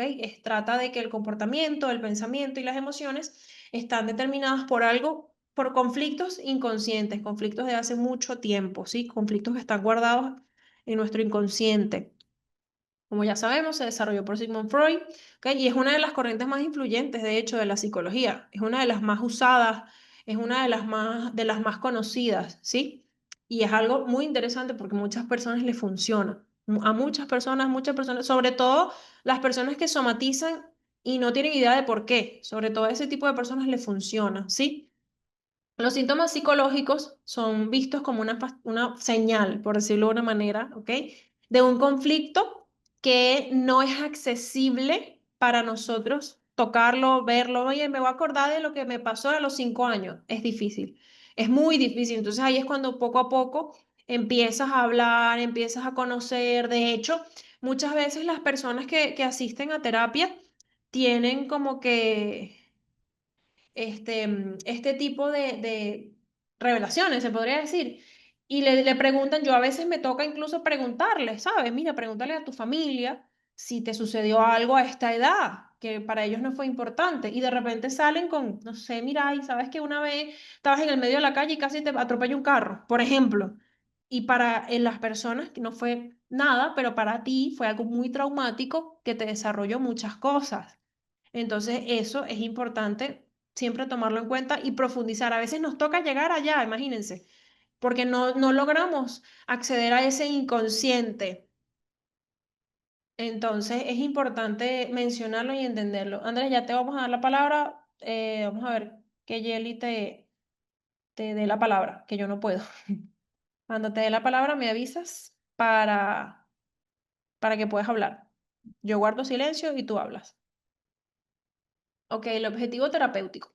La terapia psicodinámica busca hacer consciente de esos conflictos para resolverlos, que es lo que acabo de mencionar. Muchas veces viene el familiar y dice, ay, sí, sabes que a ti te pasó esto, pero bueno, en ese momento no nos importó, no te afectó tanto, después seguiste con tu vida, nunca más te acordaste. Bueno, resulta que cuando te lo dicen, haces como clic. Dices, oye, ya va, pero yo sí me acuerdo de eso, lo que pasa es que yo pensé que era un sueño y yo cada vez que sueño eso, me despierto llorando, por ejemplo. Y ahí está la explicación a este modelo, o el ejemplo, mejor dicho, a este modelo psicodinámico. El inconsciente, la metáfora del iceberg, es la metáfora. De hecho, vi un video y les juro que no sé dónde lo puse. Yo lo voy a tratar de buscar porque explica de una manera, es más, mientras se los voy explicando, voy a ver si lo consigo, porque de verdad que está demasiado, demasiado bueno. De verdad que está muy bueno porque es un video bastante cómico, pero no de burla, sino de gracia, de, oye, está muy bien explicado. Luis, buenas noches, saludos y bendiciones. Ahora es que puedo conectarme. Estoy de guardia médica, no te preocupes, Luis, bienvenido. No me podía perder la clase de hoy, excelentes las explicaciones, felicidades a la ponente. Gracias, gracias, Luis. No te preocupes, siempre vamos a estar aquí 2 horas al día. Y no te preocupes por llegar tarde, que siempre las clases se graban. Así que no te preocupes por eso. Tranquilo. Gracias por asistir. Es muy importante que todos asistan, muy, muy importante. Entonces, mientras busco aquí, les voy explicando, ¿ok? Cómo funciona. El inconsciente, si pueden ver la flecha cuando yo rayo aquí, ¿verdad? Cuando yo tengo la flecha en la lámina, la pueden ver. Tengo entendido que sí, pero necesito que me digan por si acaso. De todas maneras, aquí está escrito también. La parte consciente es la punta, ¿ok? Es la parte de arriba, es lo que ves, es lo que está por arriba del agua, ¿ok? Es todo lo que tienes en tu conciencia, tus recuerdos, todo lo que tienes ahí y puedes acceder de una manera muy, muy fácil, ¿ok? Es el consciente. Déjame buscar aquí a ver si consigo el video y no, si no, pues se los traigo mañana. Entonces, el preconsciente es lo que tenemos en el medio, ¿ok? Es lo que está debajito del consciente, debajo del agua. Quiere decir que tienes acceso, ¿ok? Puedes traer a la conciencia ciertas cosas que estén ahí guardadas, pero no es algo como que, o sea, no es ni consciente ni inconsciente, es como en el medio, como que bueno, está ahí, pero accedes a él básicamente cuando lo necesitas, se podría decir de una manera. A ver si está por aquí. Entonces, el inconsciente, bueno, son esos pensamientos, esos recuerdos que no tienes acceso fácilmente a ellos, ¿ok? Es algo muy, muy, muy complicado, muy difícil de llegar a esos pensamientos. Es algo extremadamente complicado. De hecho, ahí se guardan la mayoría de los motivos de la somatización. Están en la parte inconsciente, ¿sí? Muchas veces son inconscientes porque son muy traumáticos, muy dolorosos, incluso hasta llegan a ser inaceptables. O sea, imagínense lo fuerte que es ese sentimiento, esa emoción, eso que vivieron, que está escondido, ¿ok? Que está guardado en una parte que no siempre vamos a poder verla, ¿sí? Vamos a poder llegar a esos recuerdos, llegar a esos pensamientos, a menos que despertemos esos pensamientos, como por ejemplo el ejemplo que les acabo de dar de que de repente te dicen algo que te sucedió y cuando te lo dicen es que tú dices, oye, sí, sí me pasó, sí lo vi, entonces ahí es cuando se puede despertar esas cosas inconscientes. Incluso a veces nunca llega, ¿ok? A veces tú por más que te esfuerzas, nunca logras llegar a despertar ese inconsciente. Y otra cosa muy importante, tenemos que estar listos a la hora de nosotros despertar esos pensamientos inconscientes, tenemos que estar listos y preparadísimos para afrontarlos. Porque ahí, mira, ahí están las cosas. Vamos a poner un ejemplo. Hay personas que son muy, que les afectan mucho los comentarios ajenos, que tienen una autoestima muy baja y de repente en ese inconsciente tienen un pensamiento que alguien les dijo una vez algo muy horrible y se les quedó ahí. Entonces eso se quedó grabado en tu cerebro, pero no lo tienes consciente y al no tenerlo consciente, pues, ¿cómo lo trabajas? Entonces es algo bastante, bastante complicado, ¿sí? Ajá. Vamos a ver qué escribieron por acá. La información almacenada en el inconsciente puede ser positiva o buena. Sí, claro que sí. Puede ser positiva, no siempre es mala, no todo es malo. O sea, hay como límites. Normalmente suele ser negativa porque normalmente son las cosas que nosotros reprimimos, ¿ok? Son las cosas que nosotros reprimimos, pero sí, pueden haber cosas positivas, cosas muy buenas. Existen herramientas adecuadas para rescatar vivencias pasadas o conductas oscuras. Sí, de hecho, una de ellas es el hecho el que acabo de explicar, de indagar, se aplican test, se aplican instrumentos psicológicos para ayudar a la persona a traer esos pensamientos conscientes.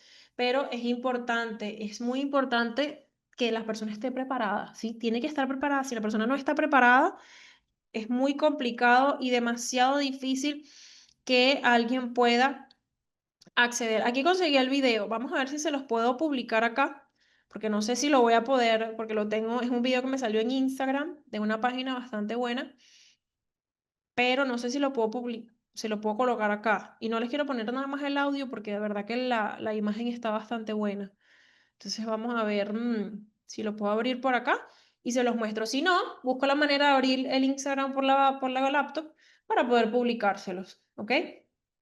Entonces, sí, puede ser malo, puede ser bueno, realmente no existe bueno, aquí los pensamientos inconscientes son malos o son buenos, no, pueden ser ambas dos. Normalmente son malos porque es lo que reprimimos, es lo que nos duele mucho, es lo que no aceptamos, ¿ok?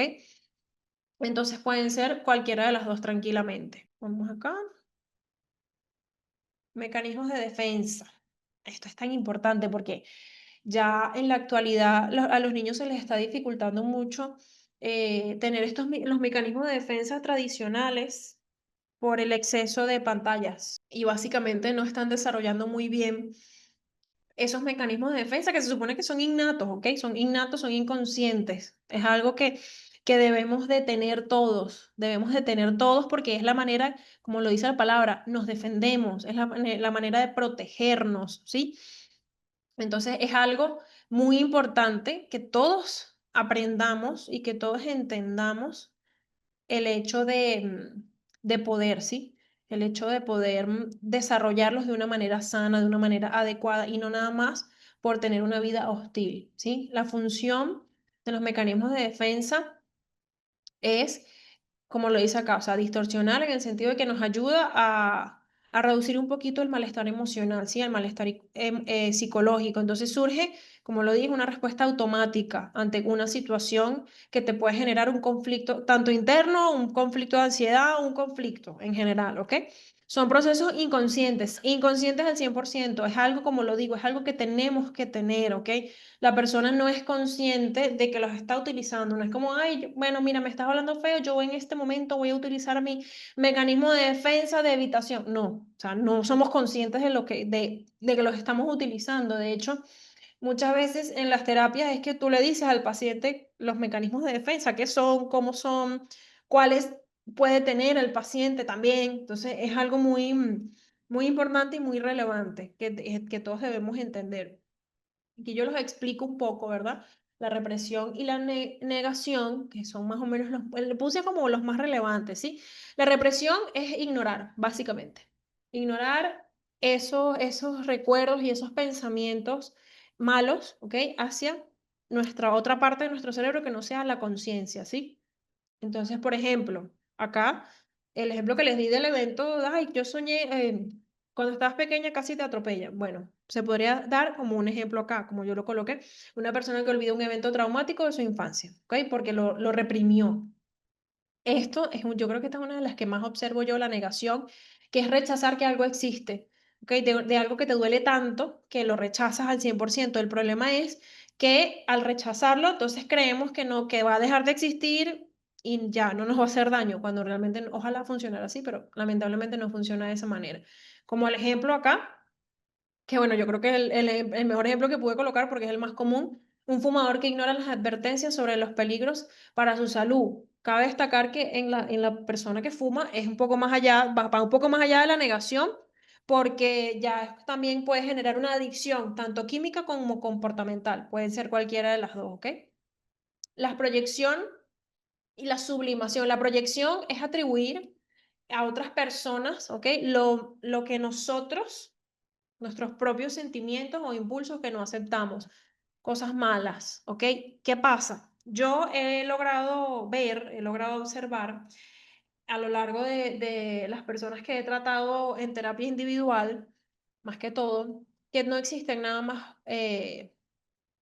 proyecciones, bueno, yo le digo proyección buena y proyección mala porque es más fácil, ¿no? Entonces es como por ejemplo, alguien que ve cosas buenas en alguien que no es bueno. Entonces tú dices, claro, lo estás viendo porque lo tienes tú. Entonces, en vez de ser algo negativo, es algo positivo.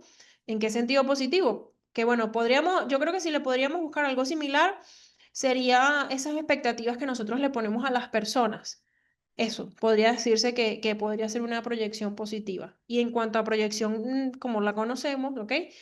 Por ejemplo, una persona infiel que acusa constantemente a su pareja de serle infiel. Es decir, proyección. No siempre funciona así, ¿ok? No vayan a ir a su casa a estar pendientes del comportamiento de todas las personas que los rodean, porque esto es algo, un factor común, pero no es un factor general, ¿sí? Eso es importante mencionarlo. No vaya a ser, ay, que la psicóloga hoy en la clase me dijo que... No, vamos a individualizar, ¿sí? La sublimación no es tan conocido, ¿no? Pero también existe. El hecho de que no lo conozcamos no quiere decir que no exista, ¿ok? Que básicamente se trata de canalizar o gestionar los impulsos que no aceptamos hacia una actividad que es socialmente aceptada y buena. Como por ejemplo, una persona con impulsos agresivos que se convierte en un atleta de contacto. Básicamente te estás retando a ti mismo, ¿sí? La conclusión de todo lo que les acabo de mencionar es que el modelo psicodinámico de Freud, ¿okay? Aparte de que fue una de las primeras en reconocer la influencia del inconsciente en nuestro comportamiento, ¿okay? Ha evolucionado mucho, se han conocido muchas cosas que, como por ejemplo, que puedes conectar este con otro tipo de modelo, ¿sí? Sin embargo, hay personas que solamente funcionan con esto o solamente aplican este modelo psicodinámico, ¿sí? Pero poco a poco, al pasar de los años, se ha ido viendo que sí, que efectivamente hay muchas personas que funcionan de esta manera. Entonces, es indispensable que se utilice, indispensable, sí, vamos a decir que es indispensable porque básicamente se trata de eso, su meta es eso, ¿sí? Es indispensable a la hora de que queramos agarrar esos pensamientos o esos conflictos inconscientes, llevarlos al consciente para poder resolverlos, ¿sí? Para poder trabajarlo. ¿Por qué? Porque nosotros no vamos a aceptar algo si nosotros no estamos conscientes de que esa situación es así, de que eso está pasando realmente o que pasó también. También puede suceder. Entonces, el entendimiento de los mecanismos de defensa nos va a ayudar, ¿ok? A comprender, a mejorar, ¿ok? Y a reaccionar, ¿sí? A poder gestionar nuestras emociones, nuestros comportamientos. Entonces, es una terapia, un modelo muy usado, solamente que se puede utilizar con otros. No nada más se tiene que utilizar este, pero si es uno de los más usados, fue uno de los primeros incluso, y actualmente está siendo muy utilizado y también depende mucho, ¿saben? Del país, ¿saben? Del país, de la cultura que se tenga, de la experiencia o el estatus socioeconómico también aplica mucho acá. Ahora venimos con el modelo conductual. Esto es comportamiento observable, ¿sí? Como se los dije anteriormente. Es muy importante mencionar que es el comportamiento que podemos observar y que podemos medir, ¿sí? Ignorando al 100% todo lo que tenga que ver con procesos mentales que no pueden ser observados, ¿ok? Solo nos vamos a quedar con lo que podemos medir y con lo que podemos observar, ¿sí? Solamente nos vamos a quedar con eso en el en el modelo conductual. No es el mismo modelo conductual que el modelo cognitivo-conductual. Son diferentes porque este solamente se basa en la conducta. El otro se basa en la conducta y en el pensamiento, que también lo vamos a ver más adelante. Entonces, quiere decir que todo el comportamiento desadaptativo o adaptativo, no importa, ¿ok? Es que es aprendido a través de la interacción que tú tienes con tu entorno, ¿sí? Con tu sociedad. Entonces, básicamente, en el modelo conductual, la hipótesis, no, el resultado, se podría decir, es que los problemas psicológicos, ¿verdad? Vienen es de un aprendizaje erróneo, de una falta de aprendizaje, de conductas adecuadas, de conductas inadecuadas. Básicamente, como lo dice acá arriba, observación, ¿sí? Solamente la conducta que podemos observar, el comportamiento que podemos observar. En eso se basa este modelo, ¿ok? Acá hablamos del que lo mencioné antes, el condicionamiento clásico y operante. Creo que por acá les tengo también un cuadro comparativo para las personas que lo conocen o que no lo conocen, refrescamos también, porque a veces esto lo tenemos en el inconsciente o lo tenemos en el preconsciente y lo tenemos que hacer consciente de vez en cuando, ¿sí? Es muy importante siempre refrescar y saber que esto lo puede aplicar cualquier persona en su vida y en la vida de niños, en la vida de mucha gente, ¿sí? Carl Jung, aporte y modelo desde la mirada sistémica. Lo que suprimes se repite, lo que niegas te sostiene, lo que aceptas te transforma. Es muy cierto, es muy cierto lo que tú dices. De hecho, yo siempre, o sea, guiándome a lo que tú acabas de decir, yo siempre digo que lo que no cambias lo eliges, ¿sí? Lo que tú permites se repite. Entonces, es más o menos lo que acaba de decir María por acá. Gracias por tu aporte, María, totalmente, totalmente, es así. Entonces, el condicionamiento clásico o el condicionamiento operante, el clásico es de Pavlov y el operante es de Skinner, ¿sí? En el clásico hablamos de que es un aprendizaje involuntario y en el operante hablamos de que es un aprendizaje voluntario, ¿sí? En el clásico hablamos de que es una asociación de estímulos y en el operante hablamos de que es una asociación de conducta y consecuencia. De hecho, alguien ayer, creo que fue Bárbara, si mal no recuerdo, mencionó el condicionamiento clásico y operante, ¿sí? Uno es pasivo y el otro es activo, ¿ok? Es una respuesta. Acá yo los detallo más. No sé si alguna vez alguien escuchó sobre esta, ¿cómo se llama? Este experimento. El experimento del perrito que lo hizo Pavlov. El experimento que es bastante conocido. No sé si alguien no lo conoce, pero quien no lo conoce, bueno, básicamente él educó al perrito a hacer la conexión entre campana, o sea, el sonido de la campana con la comida, ¿ok? Y obviamente esto es un procedimiento, esto es un protocolo, no es algo tan rápido, pero es algo que funciona y lo pueden hacer, lo pueden observar, lo pueden aplicar para ver que realmente es posible, que realmente es bastante posible. Estímulo-respuesta, el perrito famoso. Sí, yo creo que ese es el perrito más famoso de todos. Sí, en pedagogía lo mismo. Sí, el perrito, el perrito y la campana. Entonces, como ya lo dije, el condicionamiento clásico habla sobre ese aprendizaje involuntario, esa conexión que creas, en este caso al perrito, de cuando suena la campana, voy a comer, ¿sí? Entonces, la conexión, cuando tú, claro, esto es cuando tú acostumbras a la mascota también, que no necesariamente, ay, de una noche a la mañana todos los perros escuchan una campana y van a comer, no. Esto es diferente. Hay personas por ejemplo, tienen un potecito con perrina o con gatarina y cuando lo mueven, cuando lo suenan, el perrito o el gatico llega rápido porque ya está acostumbrado. Tú lo haces con otro tipo de, por ejemplo, una pastilla, un frasco de remedios, tú lo mueves y no suena igual y no, el animalito no reacciona, ¿ok? A veces sí reacciona porque, bueno, no todos tienen el mismo sistema auditivo, ¿no? Pero básicamente se trata de eso.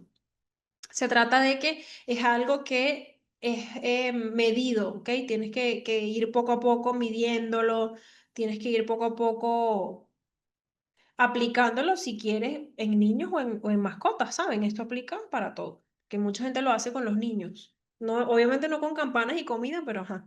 Mucha gente lo hace con los niños y es bastante, es una técnica delicada porque, bueno, no puedes hacerlo así buenas a primeras, tienes que conocer bastante el tema, pero la gente lo aplica, la gente lo aplica bastante. Es un adiestramiento, lleva tiempo y en personas, sí. Sí, sí, mucha gente lo usa en mascotas y en personas también, en los hijos, lo utilizan mucho. En cuanto a este experimento, ¿sí?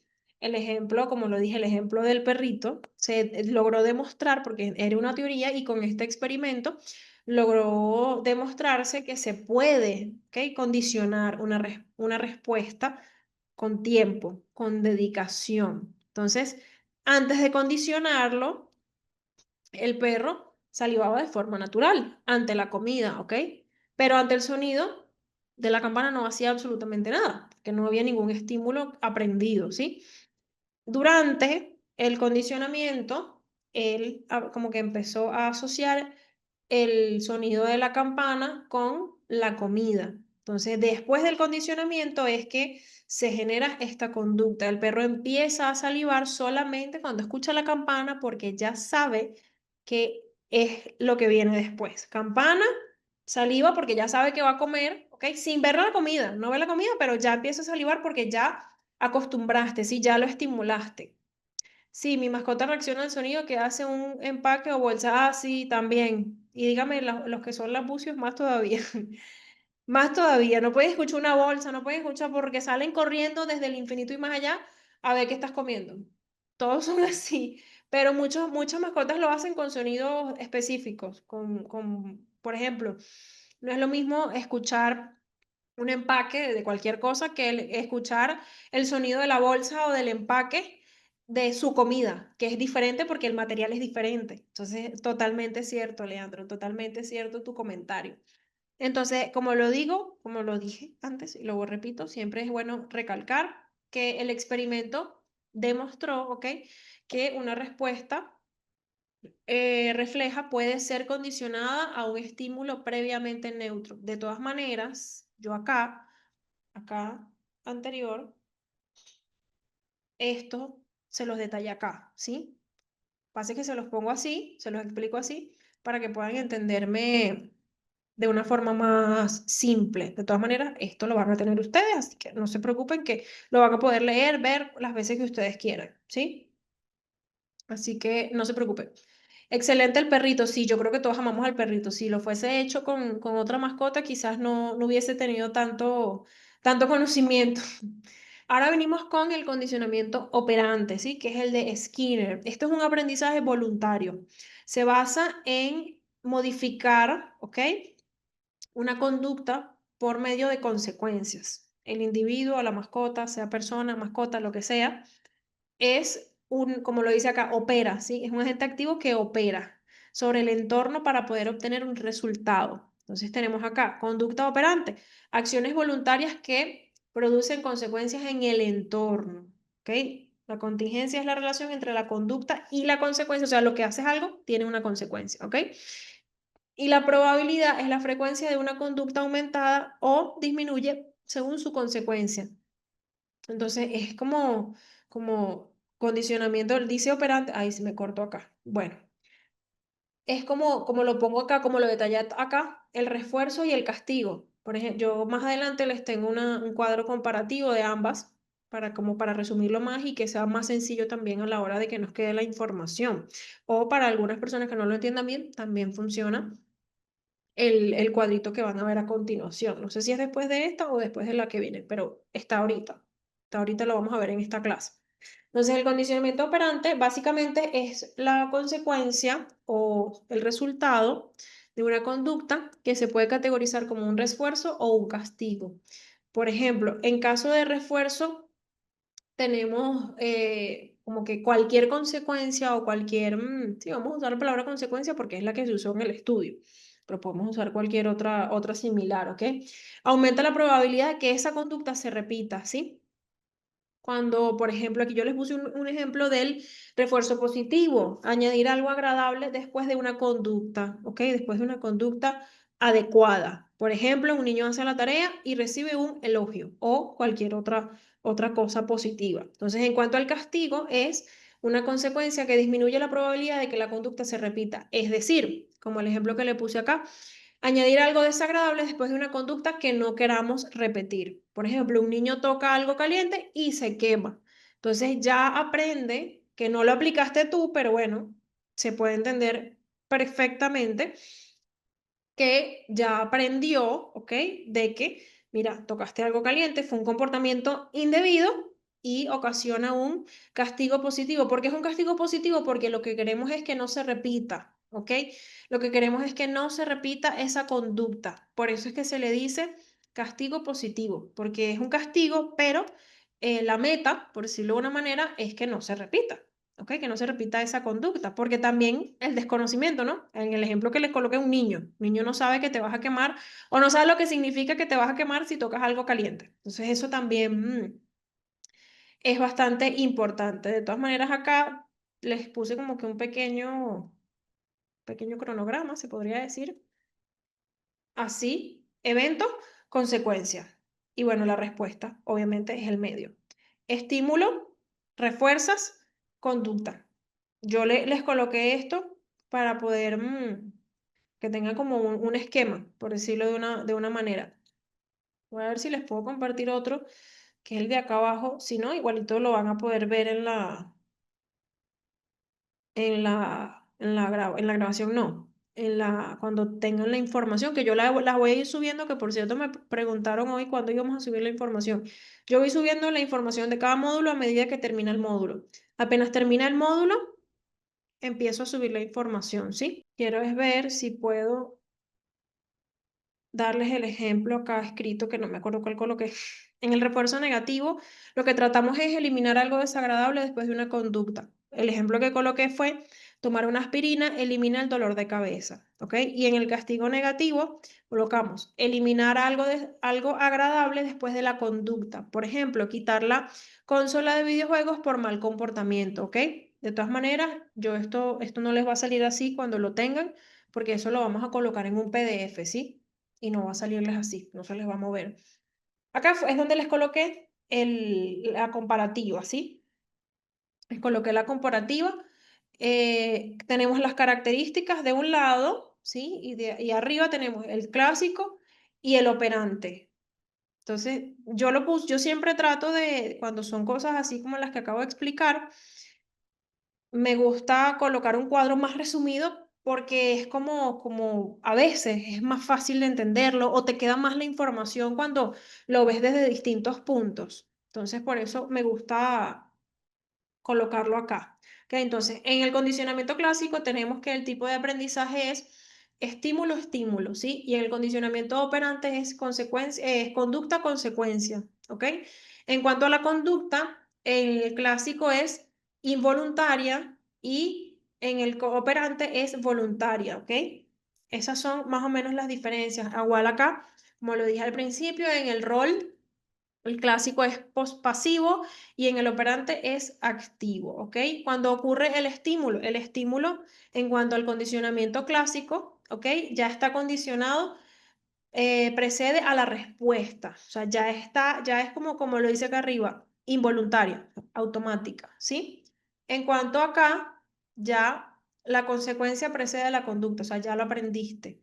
Ya se supone que si te entendiste o hiciste que el niño o el perro, por ejemplo, entendiera, es como, de hecho lo vemos en la vida cotidiana. Lo que pasa es que a veces no lo vemos de esa manera. Por ejemplo, cuando tenemos un niño o una mascota que se cae, no sé, de la escalera o que tiene un accidente, ¿sí? Ya le agarra miedo a eso. Y por más que tú le digas, mira, no te va a pasar nada, todo va a estar bien, no va a entenderlo de esa manera porque ya le sucedió algo y tuvo como consecuencia algo negativo, entonces ya aprendió. A veces basta más de una vez para que pase. De hecho, esa frase típica que tenemos que es que deja que se caiga para que aprenda. Deja que se lastime para que aprenda. A veces puede funcionar. Sí, yo no voy a decir que no, a veces puede funcionar, pero realmente tienes que pensar qué tan grave está siendo esa persona o ese perro para que merezca esa frase. Porque a veces decimos, no, él tiene que pasarle esto para que él aprenda. Ajá, pero si es algo realmente peligroso y arriesgado, en donde puede haber una consecuencia extremadamente grande, es donde dicen, no, mira, ya va, vamos a enseñártelo de otra manera, ¿ok? Entonces, es muy importante que saber que esto lo vemos en el día a día. Lo que pasa es que cuando vamos a la teoría decimos, ah, mira, sí, esto se parece mucho a lo que pasó con, no sé, la sobrina de no sé quiéncita cuando se cayó del portón. Ejemplo, que los niños son muy tremendos y es normal. Están conociendo un nuevo mundo. Entonces, es bastante importante entender que esto lo podemos ver en la vida diaria una vez que conocemos la parte teórica, ¿sí? Hasta los momentos, ¿tienen alguna pregunta? ¿Tienen alguna duda? Algo que que aclarar, algo que preguntar. Visto en entorno escolar y hogar como castigos y premios. Se podría decir que sí. Se podría decir que sí. El problema está en qué castigos y qué premios. Por ejemplo, bueno, ahorita no. Existe una dualidad, se podría decir, muy fuerte, una disputa muy fuerte entre los padres y los hijos, que los padres tratan de corregir, que los padres tratan de enseñar y los abuelos o los tíos o personas ajenas que no son padres, no son los padres de esos niños, tienden a, no, yo lo consiento, no, yo pobrecito. Entonces, en realidad, lo que haces es empeorar. ¿Por qué? Porque no estás ayudando absolutamente nada, porque tú te vas de esa casa y ese niño queda a la orden de sus padres. Entonces, ¿cómo hacer que entienda que eso que tú le estás dando o eso que tú le estás enseñando no es adecuado? ¿Ok? Entonces, es muy importante entenderlo, ¿sí? Es muy importante entender que en nuestra vida cotidiana eso existe. Lo que pasa es que depende de nosotros si lo vemos desde ese punto de vista o si lo vemos como una sociedad normal que normaliza muchas cosas, ¿sí? Entonces es muy importante entenderlo.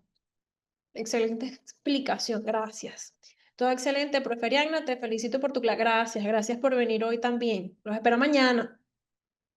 Muy buena información y muy argumentada y con excelentes ejemplos adecuados a la realidad y cotidianidad. Felicidades. Gracias. Siempre me gusta mucho que sea algo multimodal porque hay personas que entienden mejor leyendo, hay personas que entienden mejor escuchando. Me gusta también traer videos, pero como este diploma es larguísimo, entonces yo trato de elegir muy bien los videos y dejarlos de último. ¿Por qué? Porque los videos, ustedes, yo se los puedo pasar los links y ustedes lo pueden ver tranquilamente, mientras que las clases son más limitadas. Entonces yo puedo darles toda la información, pero quizás sea más compleja a la hora de leer la información y es mucho más fácil que uno lo explique. Y de paso que mis láminas son un apoyo, ¿sí? Yo no pongo todo lo que yo digo, no lo pongo ahí porque imagínense ustedes, tendría como 555 láminas. Muy interesante.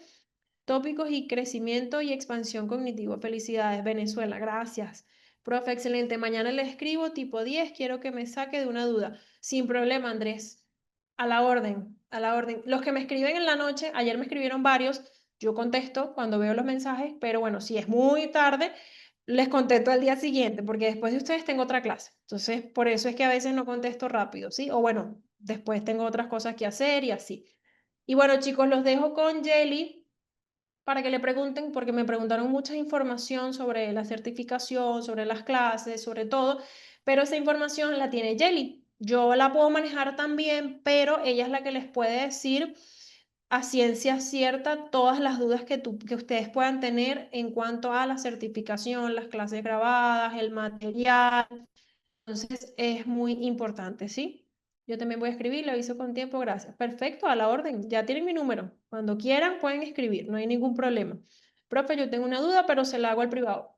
Cuando quieras, Leandro, no hay ningún problema al respecto. Jelly, si estás ahí, tienes la palabra.